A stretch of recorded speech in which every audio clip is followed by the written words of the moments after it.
اب کسی کے ذہن میں کوئی سوال ہو تو کر لیں۔ ایک سوال یہ ہے، کیا بیوی کے پاس لیٹنے سے چومنے سے روزہ ٹوٹ جائے گا؟ بڑا اچھا سوال ہے بھائی، یہ اکثر پوچھا جاتا ہے۔ اور نبی اکرم صلی اللہ علیہ وسلم مائیں عائشہ فرماتی ہیں کہ حضور روزے کی حالت میں چوم بھی لیتے تھے اور چھو بھی لیتے تھے، تو اس لیے اجازت ہے۔ مگر آگے یہ بھی فرمایا حضرت عائشہ نے کہ کون ہے جو نبی کی طرح اپنے اوپر کنٹرول کر سکے، اس لیے دور رہا کرو۔ ایک بار یہ میں واقعہ سناؤں، نبی اکرم صلی اللہ علیہ وسلم کے پاس ایک بوڑھا شخص آیا، اس نے اسی بابت حضور سے سوال کیا، تو حضور نے اجازت دے دی، یہاں کوئی حرج نہیں، روزے کی حالت میں تم بوسہ بھی لے سکتے ہو، لیٹ بھی سکتے ہو، پاس کوئی حرج نہیں۔ تھوڑی دیر بعد دوسرا ایک شخص آیا جو جوان تھا، تو جب حضور صلی اللہ علیہ وسلم سے اس بارے میں پوچھا گیا تو حضور نے اسے منع کر دیا، کیونکہ حضور کو اندازہ تھا کہ جوان آدمی اس سے کنٹرول نہیں ہو پائے گا۔ تو اس لیے کیونکہ بہت بڑا کفارہ ہے اس کا، اگر آپ اس حالت میں روزے کو توڑ دیتے ہیں تو 60 روزے مسلسل رکھنا، جب ایک روزے میں تو برداشت نہیں ہو رہی جوان آدمی سے، وہ اجازت لینے کے آیا حضور کے پاس، تو 60 روزے تو کیسے رکھے گا؟ سوال ہے، کیا اب عدت کی ضرورت نہیں رہی کیونکہ اب تو ڈی این اے سے باپ کا پتہ چل سکتا ہے؟ اچھا ہاں بھائی، آج کل سائنس سے یہ پتہ لگ جاتا ہے کہ باپ کون ہے، تو کیونکہ عدت کی جو علت بیان کی گئی وہ یہ ہے کہ جس سے یہ 3 حیض تک رکنے کا حکم دیا گیا، جس سے واضح ہو جائے کہ کس کا بچہ ہے۔ عدت کا جو معاملہ ہے وہ اس لیے ہے۔ یہ بڑا اچھا سوال ہے۔ آج کے سائنس کے حساب سے یہ بالکل جو شریعت کی چیزیں ہیں کسی بھی قیمت پہ انہیں بند نہیں کیا جا سکتا۔ اس طرح تو بہت چیزیں جو ہے وہ بہت ساری چیزیں بند کرنی پڑیں گی۔ اب آپ دیکھیں نا، جو لوگ حج پہ جاتے ہیں یا عمرے پہ جاتے ہیں وہ صفا مروہ کی صحیح کرتے ہیں۔ اب کون سا ایسا ہے کہ کسی ماں کو بھاگنا پڑ رہا دودھ کے لیے، پانی کے لیے اپنے بچے کے؟ وہ ایک یاد ہے جو اسے مناتے ہیں ہم۔ حضرت حاجرہ دوڑی تھی اپنے بچے کی پیاس دیکھ کے۔ اسی طرح سے شروع میں رمل کیا جاتا ہے، جو طواف ہوتا ہے وہاں پہ، جو لوگ گئے ہوئے ہیں انہیں پتہ ہے، کندھے 3 چکر تک کندھا کھول کے جو ہے طواف کیا جاتا ہے۔ اب تو کیونکہ اس ٹائم یہ تھا، نبی اکرم صلی اللہ علیہ وسلم نے فرمایا تھا کہ وہاں جو کافر اکٹھے تھے مکے میں، کیونکہ تھکے ہارے تھے، تو یہ کہا کہ انہیں لگنا نہیں چاہیے تم تھکے ہارے ہو، بلکہ مومن جو ہے وہ چوک چوبند نظر آنا چاہیے، جوان۔ تو یہ کہا تھا کہ کندھے کھول کے اور تیزی سے چلا کرو، 3 چکر شروع کے، رمل کہلاتا ہے وہ۔ اب تو اس کی ضرورت نہیں، اب تو کون سے کافر، وہاں تو کافروں کو جانے کی اجازت نہیں۔ لیکن یہ سب چیزیں باقی رکھی گئیں اسی لیے کہ یہ ایک خوبصورتی ہے دین کی اور یاد ہے ایک حساب سے۔ تو ہم اب جو آپ قربانی کر رہے ہیں، اب کون سا آپ کو کسی بچے کو ذبح کرنے کے لیے لے جانا پڑ رہا، لیکن ابراہیم علیہ السلام کی قربانی آپ، تو اس طرح تو بہت ساری چیزوں پہ معاملہ آ جائے گا۔ اس لیے جس طرح سے متواتر چیزیں چلی آ رہی ہیں وہ اسی طرح رہیں گی، چاہے سائنس کتنی بھی ترقی کر لے۔ جبھی تو میں لوگوں کو کہتا ہوں کہ چاند کی کتنی بھی وہ مطلب سائنس ترقی کر لے، چاند ضرور دیکھا کرو اور دعا بھی ضرور پڑھا کرو جو حضور نے بتائی۔ شوگر یا کوئی اور ٹیسٹ کرانے سے، خون نکالنے سے روزہ ٹوٹ جاتا ہے؟ شوگر کا یا اور کوئی ٹیسٹ کرانے کے لیے خون نکالنے میں روزہ ٹوٹ جاتا ہے؟ نہیں بھائی، روزہ جو ہے وہ میں نے بتایا تھا شاید کل آپ کو کہ سوائے حیض کے اور کسی بھی وجہ سے اگر جسم سے کوئی چیز خارج ہوتی ہے تو اس سے روزہ نہیں ٹوٹتا۔ تو اس لیے ذرا سا خون اس میں نکالا جاتا ہے، تو وہ تو بلڈ ڈونیٹ اگر آپ کریں پوری بوتل تب بھی نہیں ٹوٹتا روزہ۔ تو اگر آپ کو کمزوری ہو رہی ہے، آپ روزہ توڑنا چاہیں تو ایک روزے کا آپ کو بدلہ بعد میں دینا پڑے گا اگر آپ نے کسی کی جان بچانے کے لیے خون ڈونیٹ کیا۔ تو یہ تو بہت ذرا سا خون لیا جاتا ہے شوگر ٹیسٹ کرنے کے لیے، اس سے کوئی روزہ نہیں ہوگا۔ کیا شیعہ لوگ تراویح پڑھتے ہیں؟ ان کا سوال ہے کیا شیعہ حضرات تراویح پڑھتے ہیں؟ نہیں بھائی، شیعہ حضرات تراویح نہیں پڑھتے، اور ابھی تک تو یہی معلومات ہے مجھے تو کہ شیعہ تراویح نہیں پڑھتے۔ کیوں نہیں پڑھتے؟ کیوں نہیں پڑھتے؟ اصل میں نہ بہت ایک طبقہ ہے بس وہ جو پڑھتا ہے، باقی سب کوئی نہیں پڑھتا تراویح۔ ان کے پاس تو جواز ہے نا، اور ان کا جواز بھی حق ہے۔ ان کے پاس جواز یہ ہے کہ نبی اکرم صلی اللہ علیہ وسلم نے 3 دن تراویح پڑھائی اور تیسرے دن غصہ ہوئے، مطلب چہرے پہ ناگواری تھی کہ تم لوگ کیوں آئے تراویح پڑھنے، کہیں اللہ تمہارے پر فرض نہ کر دے۔ تو وہ یہ کہتے ہیں کہ رسول اللہ صلی اللہ علیہ وسلم کیونکہ غضبناک ہوئے تھے اس لیے ہم تراویح نہیں پڑھتے۔ حضور جو رات کی نماز پڑھتے تھے ہم اس پہ زیادہ وہ کرتے ہیں۔ حالانکہ اگر کوئی رات کی نماز پڑھے تو وہ تراویح زیادہ افضل ہے میرے نزدیک میں۔ جو 8 رکعت اور 3 وتر ہیں نبی کی جو بڑی سنت ہے پورے سال کی، وہ زیادہ افضل ہے آخری وقت میں۔ لیکن کیونکہ قیام کا حکم ہے راتوں میں، اور اس ٹائم جو ہے نیند کا ایسا غلبہ ہوتا ہے کہ نہیں اٹھ پاتے لوگ، تو اس لیے یہ ٹھیک ہے جو سلسلہ چل رہا کہ ہم پورا قرآن جو ہے وہ ایک مہینے میں 20 رکعت میں روز قیام کی حالت میں اللہ کا کلام سن لیں اور پورا قرآن سن لیں. حالانکہ نہ پورا قرآن سننا سنت ہے اور نہ پورے رمضان تراویح پڑھنا سنت ہے. اسی لیے شیعہ حضرات جو ہیں وہ اس کو نہیں مانتے. کیا رمضان کے آخری جمعے کو 4 نفل پڑھنے سے جو پچھلی نمازیں ہیں جو قضا ہوتی ہے وہ معاف ہو جائیں گی؟ واہ واہ، یہ بھی میں نے بہت سنا بھائی کہ آخری جمعے کو اگر آپ 4 نفل پڑھ لیں گے تو آپ کی پچھلی تمام نمازیں معاف ہو جائیں گی. رمضان کا آخری جمعہ کوئی روایت نہیں ہے اس طرح کی، سب جھوٹی اور موضوع چیزیں ہیں. سب میں نے زیادہ یہ حنفی لوگوں میں زیادہ اڑی ہوئی سنی ہے یہ باتیں، بالکل بیکار کی بات ہے. ایسا کوئی نبی نے نہیں فرمایا، نہ قرآن کی کوئی آیت ہے. تو اس لیے بچو. اصل جو ہے پچھلی نمازوں کی جو اصل چیز ہے وہ توبہ ہے کہ آپ توبہ کریں اللہ سے کہ اللہ میری پچھلی نمازیں معاف کر دو، آگے میں نہیں چھوڑوں گا. لیکن اپنے وعدے پہ پکے رہنا پھر کہ اللہ نے ایک بار اگر آپ کی پچھلی سن لی 2 نفل میں، آپ نے اللہ کو ایک حساب سے مطلب سیٹسفائی کر دیا اور اللہ کو لگ گیا کہ اب یہ نماز نہیں چھوڑے گا، تو وہ انشاءاللہ آپ کی قبول کر لے گا. لیکن آگے مرتے دم تک بھی نماز نہ چھوڑنا. پچھلی خطاؤں کی کیسے معافی مل سکتی ہے؟ ان کے سوال یہ پچھلی خطاؤں کی کیسے معافی مل سکتی ہے. بھائی پچھلی خطاؤں کی معافی تو اصل چیز توبہ ہے کہ آپ پلٹیں اور آگے اللہ سے عزم کریں کہ میں گناہ نہیں کروں گا. اور نبی اکرم صلی اللہ علیہ وسلم نے تو اور بھی چیزیں بتائیں اس طرح کی کہ اگر آدمی جو ہے یہ رمضان کے جو روزے ہیں یہ تمام آپ کے پچھلے گناہ دھو دیتے ہیں. اسی طرح مقبول حج جو ہے وہ تمام پچھلے گناہ دھو دیتا ہے. اگر آپ کا حج جو ہے وہ قبول ہو جائے تو پچھلے گناہ تمام معاف ہو جائیں گے آپ کے. ویسے آپ توبہ کرتے رہیں، استغفار کرتے رہیں، انشاءاللہ اللہ بہت بڑا ہے. نبی تو یہ تک فرما گئے کہ ایک نماز کسی نے جماعت سے پڑھی اور دوسری نماز پھر جماعت سے پڑھی تو اس کے پیچھے تمام گناہ اللہ معاف کر دیتا ہے.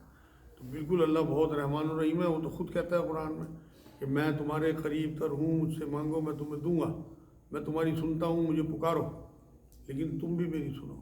تو اگر آپ واقعی شریعت کے پابند ہو گئے اور پچھلے گناہوں پہ آپ نے توبہ کی تو اللہ وہ گناہ ہی آپ سے ڈیلیٹ کر دے گا اور بھلا دے گا. کبھی اگر یاد بھی آ گئے تو آپ کو گلٹ ہوگا کہ میں نے یہ گناہ کیوں کیے تھے. تو آپ توبہ کریں دل سے، انشاءاللہ اللہ دلوں کی پکار سنتا ہے. اگر اسکوٹر پہ ہیں، روزہ کھولنے میں 5 منٹ دیر ہو جائے تو کیا روزہ ہو جائے گا؟ ان کا سوال یہ ہے اسکوٹر پہ ہیں، روزہ کھولنے میں دیر ہو جائے 5 منٹ گھر پہنچنے میں تو کیا روزہ ہو جائے؟ بالکل ہو جائے گا بھائی. نبی نے جلدی روزے کھولنے کا حکم دیا ہے، جان بوجھ کے دیر نہیں کرنی.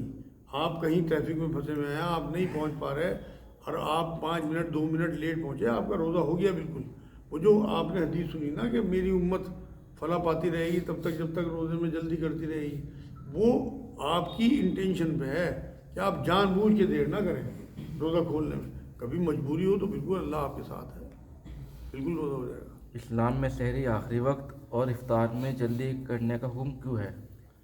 اچھا، اسلام میں سحری آخری وقت اور افطار میں جلدی کرنے کا حکم کیوں ہے؟ جی بھائی آپ کی آسانی چاہتا ہے اللہ چاہتا ہے کہ آپ کے 1-2 منٹ بھی جو ہے وہ فالتو نہ لگیں. بالکل روزے کی حالت میں آپ نے 14-15 گھنٹے گزارے، آپ نے 2-4-5 منٹ بھی لیٹ کیا روزہ، یا آپ نے پہلے سحری بند کر دی یا پہلے خالی سوتے ہوئے کھا لی رات کو، تو اللہ کو یہ نہیں منظور. اللہ تو کہتا ہے کہ سحری آخری وقت میں کھاؤ اور روزہ جلدی کھولو. جلدی کھولنے سے مراد یہ ٹائم ہوتے ہی کھول لو. اس میں آپ کی محبت اور آپ کا لاڈ ہے. اللہ چاہتا ہے کہ ان پہ زیادہ مشقت نہ ہو. لیکن ہمارے معاشرے میں تو دیکھتے ہیں کہ روزے میں دیر کرتے ہیں اور افطار اور سحری جلدی کر دیتے ہیں. بلکہ اذان میں دیکھ رہا ہے ٹائم ہونے سے 2 منٹ پہلے اذان ہو رہی ہے. یہی تو پوچھا انہوں نے، افطار میں دیر مطلب اس میں الٹا ہو رہا ہے نا. اب افطار تو دیر سے کرتے ہیں اور جو سحر کا جو وقت ہوتا ہے وہ اور جلدی کرتے ہیں. اصل میں یہ سب جو ہیں دین کے دشمن ہیں، اپنی چلا رہے ہیں. رسول پاک کی چلنی چاہیے اصل تو. باقاعدہ جنتریوں پہ لکھا بھی ہے 5 منٹ لیٹ کھول لیں. بتائیے، اور یہ حضور یہ فرما رہا ہے کہ میری امت جو ہے فلاں پاتی رہے گی تب تک جب تک افطار میں جلدی کرتی رہے گی. اس میں جو اہل حدیث حضرات ہیں وہ زیادہ اسٹیم پہ پہنچ گئے، وہ 5 منٹ پہلے کھلوا دیں، وہ روزہ ہی خراب کرا دیں. اور جو حنفی حضرات ہیں وہ 5 منٹ بعد کھول لیں، وہ حضور کی اس تعلیمات کے خلاف جا رہے ہیں. اس لیے بیچ کا راستہ یہ ہے کہ آپ اپنے آگے جنتری رکھو. نہ آپ اذان کے چکر میں پڑھو، نہ آپ سائرن کے چکر میں پڑھو. اپنی جنتری دیکھو. اور جنتریے جو ہیں یہ بالکل سب جگہ بٹی ہوئی ہیں، موبائلوں پہ چلتی ہیں. میں آپ کو بھیج دوں گا سب کو. آپ اس کے حساب سے روزے کھول لو. آپ نہ اہل حدیث کے چکر میں پڑھو نہ حنفیوں کے, آپ تو رسول اللہ کے چکر میں پڑھو. جو بھی ہے مطلب الارم لگا کے رکھو اپنی جنتری کے حساب سے اور اس سے روزہ کھولو, کسی کے چکر میں پڑھو ہی مت یار آپ. ایک بہن کا سوال ہے, پیریڈ کے بعد بھی دھبا آتا ہے تو کیا روزہ نماز قرآن چھوڑ دیں؟ ان کا سوال یہ ہے پیریڈ کے بعد دھبا آتا ہے تو کیا روزہ نماز اور قرآن چھوڑ دیں؟ نہیں جی نہیں, یہ تو پیریڈ آپ کے پورے ہو گئے, آپ پاک ہو گئی, آپ کپڑا لگا کے نماز بھی پڑھیں, قرآن بھی پڑھیں, روزہ بھی رکھیں, کیونکہ یہ حیض نہیں ہے بلکہ یہ بیماری ہے اور بیماری کے روزوں کی پکڑ ہوگی اگر آپ نے نہ رکھے. تو یہ اگر آپ نہیں رکھتی تو آپ کو بعد میں رکھنے پڑیں گے, جو بہت مشکل کام ہوتا ہے. تو اس لیے بالکل آپ کو روزے رکھنے ہیں, ان کی کوئی چھوٹ نہیں ہے, صرف حیض کے روزوں کی چھوٹ ہے, وہ بھی وقتی, کہ آپ کو رمضان میں چھوٹ دیتی ہے اللہ نے, باقی آپ شوال میں یا رمضان آنے سے پہلے پہلے ان روزوں کو پورا کر لیں. سوال ہے کہ قضا نماز کا وقت کب تک ہے؟ کیا پچھلے روزہ کی قضاء عمری کرنی بھی ضروری ہے؟ قضا نماز کا وقت کب تک ہے؟ اور پچھلے جو روزے چھوٹ چکے ہیں کیا ان کی بھی قضا؟ ان کا سوال یہ قضا نماز کا وقت کب تک ہے. بھائی اسلام میں قضا کا کوئی تصور نہیں ہے. دو وجہوں سے نبی اکرم صلی اللہ علیہ وسلم کی نماز نکلی ہے. ایک سوتے رہ گئے, ایک بار تو تمام صحابہ کے ساتھ سفر میں تھے, فجر کی نماز, اور ایک میں کافروں کا پیچھا کرتے کرتے جنگل میں اتنا آگے نکل گیا کہ بھول گئے نماز پڑھنا عصر کی اور مغرب کی. تو یہ جو قضا کا تصور ہے یہ سب ہمارا اپنا بنایا ہوا ہے. اسلام میں قضا ہے ہی نہیں. آپ کی جب آنکھ کھلے آپ اٹھتے ہی نماز پڑھ دیں, آپ کی نماز ادا ہو گئی, قضا نہیں ہوئی. اسی طرح سے اگر آپ نماز پڑھنا بھول جائیں کبھی زندگی میں تو یاد آتی فوراً پڑھ دیں, وہی آپ کا ٹائم ہے نماز کا. اس لیے قضا کا کوئی تصور نہیں ہے. آپ کا اگلا سوال کیا تھا؟ روزے کیا روزے پچھلے روزوں کی بھی قضا عمری کرنی ہے؟ کیا پچھلے روزوں کی بھی قضا عمری کرنی ہے؟ بالکل نہیں کرنی ہے. اس کے لیے بھی وہی ہے. اس طرح تو آپ تھک جاؤ گے زندگی میں, آپ بھاگ جاؤ گے دین سے. توبہ, 2 نفل توبہ کے پڑھ کے اللہ سے توبہ کر کے کہ بھائی اللہ میاں پچھلے میرے روزے معاف کر دو, آگے میں مرتے دم تک نہیں چھوڑوں گا. نہیں چھوٹتے, آپ یقین کرو. میں نے 93 سے پہلے روزہ ہی نہیں رکھا تھا, اس کے بعد رکھے, آج تک تو چھوٹے نہیں الحمدللہ. اس لیے آپ کے روزے بھی نہیں چھوٹیں گے. کبھی چھوٹ جائے آپ اس کا کفارہ ادا کر دو, بعد میں دے دو یا فدیہ دے دو اگر کوئی مجبوری ہو. تو اس لیے آپ توبہ کریں بے فکر ہو کے, اپنے اللہ پہ پورا بھروسہ کر کے, کسی مولوی یا کسی پیر کے چکر میں نہ پڑیں. بالکل آپ وہ کریں جو قرآن نے آپ کو دیا, کہ اللہ سننے والا ہے اور معاف کرنے والا ہے. اگر صبح پاک ہو کر نہائیں اور کچھ نہ کھائیں تو روزہ ہوگا یا نہیں؟ ان کا سوال یہ صبح پاک ہو کے کچھ نہ کھایا ہو تو روزہ ہوگا نہیں. بھائی روزے کی تو نیت ضروری ہے. اگر آپ پاک ہوتے ہیں سحری کھانے کے بعد بھی تو چلے گا, لیکن نماز سے پہلے پہلے. اگر آپ نے نماز ہی نکال دی اور آپ بعد میں پاک ہوئے, ٹائم نکال دیا آپ نے, تو پھر آپ کا روزہ نہیں ہوا. پھر آپ کا اگلے دن روزہ رکھنا ہے آپ نے, چاہے وہ مباشرت کا غسل ہو, چاہے وہ احتلام کا غسل ہو, اور چاہے وہ حیض کی پاکی کا معاملہ ہو. اس میں آپ کو وہ جو وقت ہے روزے کا اس میں سحری کھا کے فوراً نہانا ہے نماز سے پہلے پہلے, ورنہ آپ کا روزہ نہیں ہوگا اگر آپ صبح کو اٹھ کے نہا رہے ہیں نہ رہی. یہ سحری میں 2 بجے سے اعلان شروع کر دیتے ہیں کہ جی اٹھ جائیے نماز کو. سحری ان کا سوال یہ ہے 2 بجے سے اعلان شروع کر دیتے ہیں, اس کی کوئی شرعی حیثیت نہیں ہے. یہ سب بیکار کی بات ہے. صرف 2 اذانیں ہوتی تھیں نبی اکرم صلی اللہ علیہ وسلم کے زمانے میں. ایک حضرت بلال رضی اللہ تعالیٰ عنہ دیتے تھے کہ لوگوں کو سحری میں اٹھانے کے لیے, اور اس کے بعد پھر ایک نابینا صحابی تھے مختوم شاید, پھر وہ دیتے تھے. ان کی اذان پہ پھر وہ ٹائم ختم ہو جایا کرتا تھا. نبی نے یہی فرمایا کہ بلال کی اذان پہ کوئی کھانا پینا نہ چھوڑے, کیونکہ وہ نابینا صحابی تھے. انہیں کوئی دوسرا بتاتا تھا کہ وقت ختم ہو گیا, آپ اذان دے دو, تو وہ پھر جب اذان دیتے تھے تو اس ٹائم پھر وہ کھانا پینا بند کیا جاتا تھا. تو اس لیے یہ جو بجاتے پھرتے ہیں ڈھول, اور یہ جو اعلان کہ اب 15 منٹ ہو گیا, اب تم نے سوئیاں کھا لی ہوں گی, اب تم نے روٹی کھا لی ہوگی, اب یہ کر لو, یہ سب بیکار کی باتیں ہیں. اپنے آپ کو بدنام, یہی ہیں وہ لوگ جنہوں نے اذانیں بند کرائی ہیں, یہی ہیں ان کے ہاتھ میں مائک آنے کے بعد یہ سمجھتے ہیں کہ ہم پتہ نہیں کہاں پہنچ گئے ہیں. اپنی آوازوں کو یہ سمجھتے ہیں کہ ہماری محمد رفیع کی آواز ہے. اس لیے بالکل آپ اگر کسی مسجد میں آپ کا زور چلتا ہو, متولی ہیں, بند کراؤ یہ کام. سب کو پتہ ہے کہ اب موبائل ہیں, الارم ہے, لوگ 5-5 منٹ بعد کے الارم لگاتے ہیں. کون چاہے گا کہ میری سحری نکل جائے؟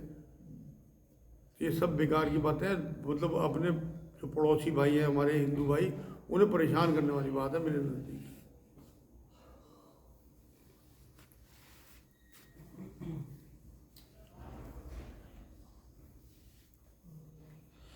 بس یہ آج کے لیے پھر اتنا ہی انشاءاللہ وما علینا الا البلاغ اللہم صلی علی سیدنا محمد وعلی آل سیدنا محمد وبارک وسلم. اللہ تمہارے گناہوں کو معاف فرما. یا اللہ بیٹھنا قبول فرما. یا اللہ یہاں جو پڑھا سنا اس پہ عمل کی توفیق عطا فرما. یا اللہ قرآن کی صحیح سمجھ عطا فرما. یا اللہ یہ بہت تیرا عظیم کلام ہے. یا اللہ ہم چھوٹے سے لوگ ہیں, چھوٹی زبان ہے. یا اللہ پھر بھی ہمت کری. یا اللہ تو نے ہمت دی. یا اللہ تو نے قرآن سمجھایا. یا اللہ تو نے بیٹھنے کی توفیق دی. وما توفیق الا باللہ. اللہ تو ہی توفیق دینے والا ہے. اللہ اسے جاری ساری رکھ اور اس کام کو جو ہم نے شروع کیا ہے اللہ لوگوں کے دلوں تک پہنچا دے, لوگوں کی ہدایت کا ذریعہ بنا دے. ایمان والی آسان زندگی, ایمان والی آسان موت عطا فرما. نبی اکرم صلی اللہ علیہ وسلم کی حد درجے کی محبت عطا فرما. رمضان کا زیادہ سے زیادہ فائدہ اٹھانے کی توفیق عطا فرما. یا اللہ پاک جتنے رمضان چلے گئے یا اللہ ان کا قبول فرما لے ہمارے روزوں کو, ہماری عبادات کو. آگے اس سے بھی بڑھ چڑھ کے باقی جو رمضان رہ گئے ان میں عبادات کرنے کی توفیق عطا فرما. یا اللہ ہمیں لوگوں کے کام آنے کی توفیق عطا فرما. جو غریب لوگ ہیں ان کے ساتھ ہمارا حسن سلوک بڑھا دے. یا اللہ ہمیں سخی کر دے. یا اللہ ہم نے سنا حضور تو آندھی بن جاتے تھے سخاوت کی رمضان میں. یا اللہ ہمیں بھی آندھی بنا دے سخاوت کی. تو نے جو ہمیں دیا ہے اللہ زیادہ زیادہ بانٹنے والا بنا دے. یا اللہ جتنا تو نے دیا اتنا نہیں بانٹ پاتے, ہم کنجوس ہیں. یا اللہ ہمیں سخی کر دے میرے مولا. اب تجھے ہی دیا ہوا ہے, تیری راہ میں لگا دے. جو غریب محروم لوگ ہیں, جو سکھی روٹیوں سے روزہ کھولے, یا اللہ پاک تو نے ہمیں ساری نعمتیں دی ہیں. اللہ فلسطین کے لوگ ہیں, کشمیر کے لوگ ہیں, اللہ ان کی مدد فرما. یا اللہ ان کے دسترخوانوں کو وسیع فرما. یا اللہ ہمیں بھی ہمت دے کہ ہم غریب لوگوں کی زیادہ سے زیادہ دسترخوان وسیع کر دیں. یا اللہ پاک جو تو نے ہمیں نعمتیں دی اس میں ان کا بھی حصہ ڈال دیں. سبحان ربک رب العزت عما یصفون وسلام علی المرسلین والحمد للہ. اللہ